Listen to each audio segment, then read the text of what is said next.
Yeah, I mean, one is just they don't fire people fast enough, and I'm very, very guilty of this. I actually had a co-founder, and I had him stick around way too long. And man, I did fire him eventually, and that was gut wrenching, and we were crying like, oh my god. But it's because he wasn't doing work, and he kind of checked out, right? But like, like it kind of brought the whole like company down, right? Like it was literally amazing how much it was, addition by subtraction. And then we got in, like everyone was kind of pumped up, right? That's one thing. So people don't fire enough. Two, people don't raise enough money. A lot of times companies, should be raising 18, 24 months of runway, and they run like 8 because they're like, oh no, we're going to raise our next round so quickly, and they're trying to optimize too much, and yeah, they don't. Then they fall flat on their face and die, right? Two, getting bad investors on board. I've had bad investors. I know sometimes you have no option, and I took a bad investor because I had no option, right?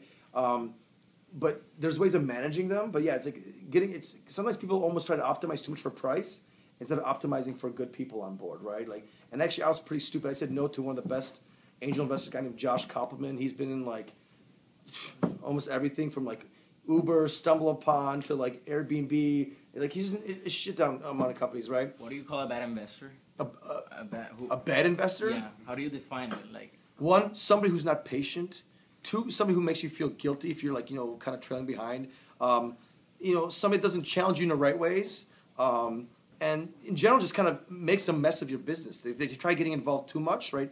You kind of have to write a check. When you write a check, like I know that most likely you're not going to succeed, right? Like 9 out of 10 companies die, right? So I try to give them breathing room to the companies. I try to help out as much as I can, but I don't try to like beat them up on them, right? Like I mean I push saying, hey, you should think about this, or like, hey, you should do that, but like destroying morale or like kind of beating people up or trying to like. There's also like things you can do, shady things too, like just or financial manipulation or something like that, like.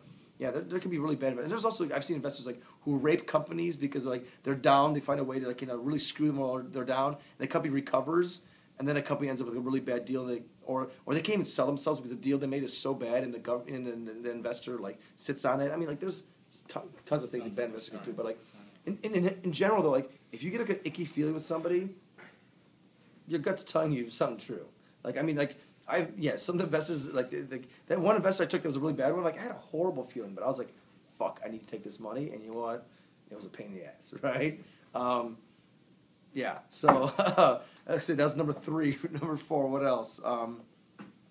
Hiring bad people too, like I mean, like it's not saying firing fast, but like sometimes people just get in a hiring mode and they're like hiring anybody, right? That's also pretty bad too.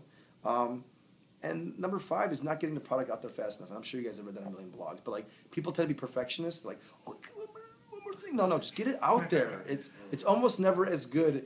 And don't worry, you know what? You're gonna get out there, and as perfect as you think it is, it's still gonna be totally shat upon. So just put it out there and get that shitting upon process done earlier, right? And it's totally cool. So yeah, that's 5 off the top of my head. Yeah.